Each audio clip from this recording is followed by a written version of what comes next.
Hey, what's up, YouTube? A few months back, I did a long vlog about like what am I going to do to replace the 250L. 250L's done a lot over the last few years. I mean, it's raced, it's taken me back and forth to Kentucky. It's been like my micro adventure bike, but it kind of felt like at some point it was going to have to be replaced, and unfortunately it has moved on to a new home. But today I want to talk about what was it that led to the choice, and where we're at with the new KTM 350 XCFW.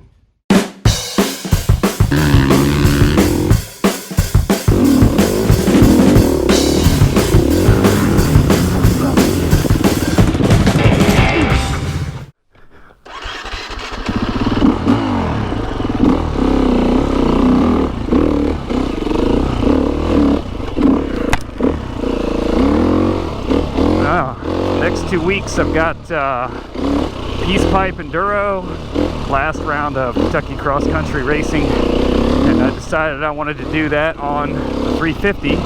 And after shooting that last video with the Shinko tires, I realized I didn't even bother to do a video on, oh, by the way, I sold the 250L.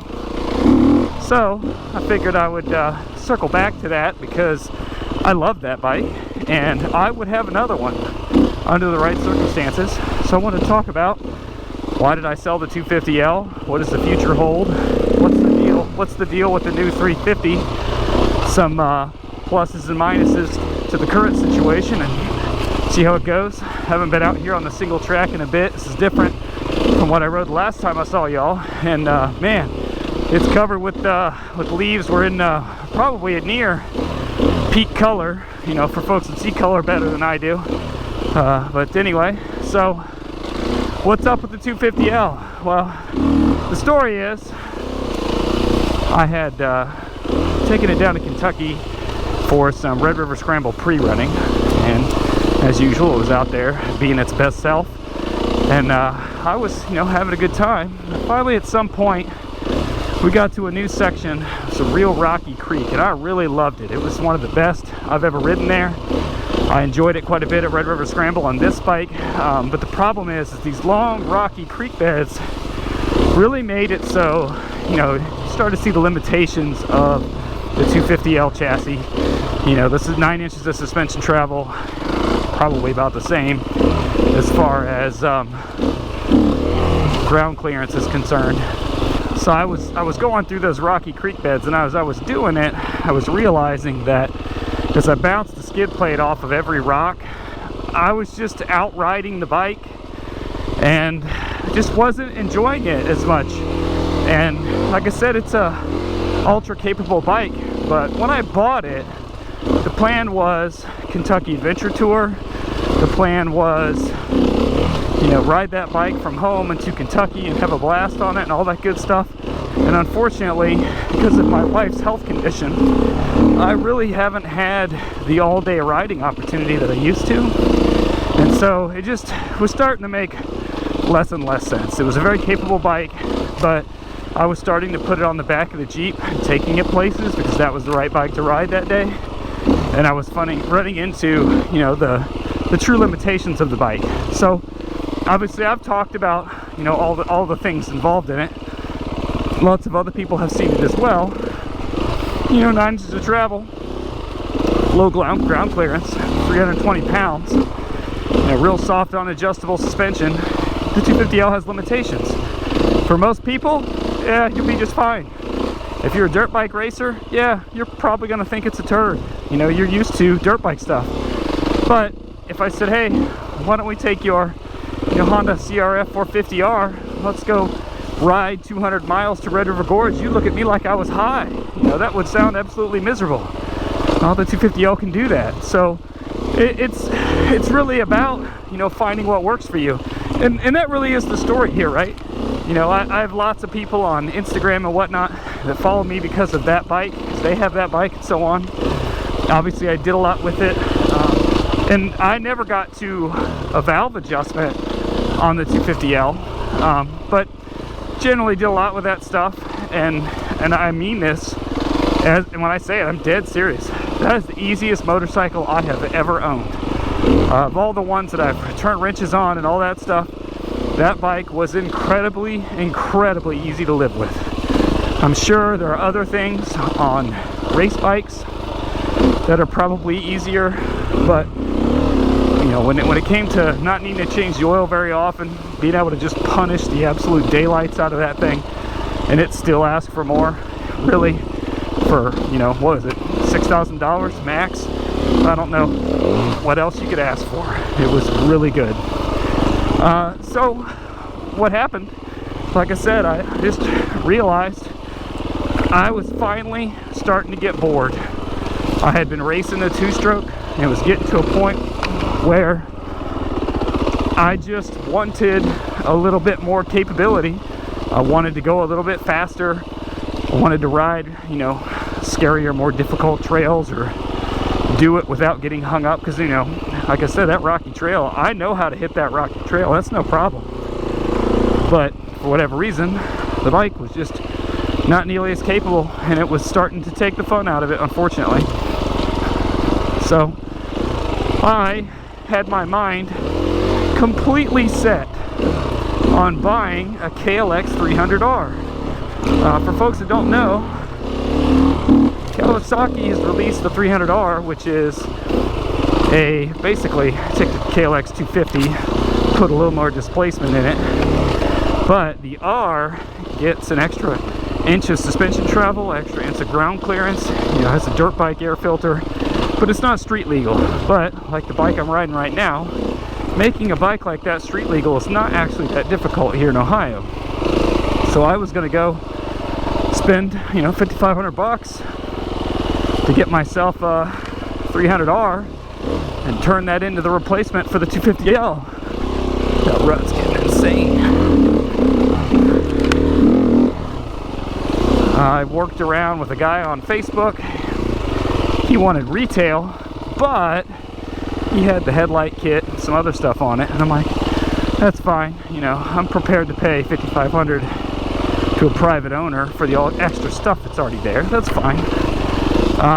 Naturally, as soon as I start talking to him, he decides he doesn't really want to answer my messages anymore after I gave him my phone number and said I'd like to come see it. I expect I will never understand why people list stuff for sale on Facebook that they actually don't want to show people, but whatever. So about 2 days later, I walked into KRW KTM where I get my parts for my Husky. I was getting like, you know, inner tube air filter cleaner, something like that, and I saw this 350 sitting there, and I'm like, well, I wasn't really in the market for a KTM, and I don't need another race bike, but what do you want for it? We had a conversation about price because it needed some things. They hadn't cleaned it up or anything since I took it in on trade. For Drew, you can have it for this price. So I went home, I talked to the boss, and I loaded it up, and many of you have since seen it, Instagram and other places. But why the 350? Well, my buddy Bill, who is my adventure partner in crime most days, has this exact same bike, 2012 KTM 350 XCFW. Of all of the KTM 4-strokes I have ridden, there are a few that I've not, but of all the ones I've been on, I have liked this one the best. He's followed me everywhere I've gone inside of Red River Gorge on that Honda, and so I know it'll do everything I want to do with the Honda. It just probably would be pushing it to ride it from my house to the gorge. Now, the maintenance intervals are stupid. It's like, you know, 10 hours on an oil change, 20 hours on valves or something like that. And that's annoying, especially the valves part. But he's had that bike long enough, I know, to keep the air filter clean.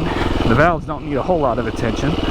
And I talked to the KTM dealer, and he told me, like, hey, if you're on the pavement and you're not using that clutch, you can go longer between oil changes. That's not that big a deal. So when I'm out dual sport riding, I'm not nearly as worried about not getting an oil change as often as I would be on, you know, not necessarily my 2-stroke, but, you know, as I would be compared to the manual. So I decided, hey, more capability. I'm prepared to do this right now, because until things change at home, I'm probably going to continue to do, you know, just race on Sunday and not camp on the motorcycle as much and all the things I want to do. But it's life, you know, things happen. You gotta adjust and make changes, and eventually this will change too. Now with that, long term, I don't think I'll have this bike forever. I bought this bike, it's got 340 hours on it when I bought it. It's got something like 350, 360 now. So we've been getting around the block a little bit. So we'll see how it goes, if I don't blow it up and all that other stuff. But I still see a KTM 500 in the future. Wow. It's not about power so much as I know that the 500 is single overhead cam. There's a guy called Round the World Paul. He's been riding the 500 all over the globe. Pretty much has forged the trail to say that I can ride that bike anywhere I want with some sacrifices, and he's already got a well laid out plan. So I am still daydreaming about a point where I could set up a bike, ride to a race, you know, camp that night, race the next day, pack it up and go home. I want to try it. This might be complete misery. It might be a complete nightmare. It might be a horrible idea. I might get hurt. There's lots of stuff that could happen. But that's kind of what I'm shooting for. So we'll see. I think I'm going to stay on the two-stroke and stay on the 350 for a while to do what I want to do until life changes. And then at some point, I could see me selling the Husky and this and buying a 500 and doing the thing. So, and like I said, well, actually, I probably should circle back and say that I have considered the KLX 300 as an option. You know, the 300R I talked about, and I would like to do that, but the 300 with all the stuff already is an option. Racing, that would be horrible, but I like stupid stuff. So there's something to be said for some fun in that department. And then Honda CRF250L. I personally like the suspension options better with the KLX, but the 300L actually has a little bit more ground clearance and a little bit longer travel. Obviously I have experience with that. I don't know how well mannered the 300 is, so we'll have to see about that too.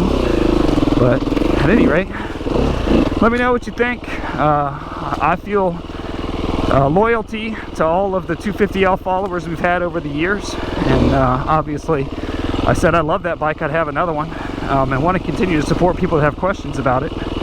And then if folks have got comments on a better bike to do the dumb shit that I'm talking about, I want to hear those too.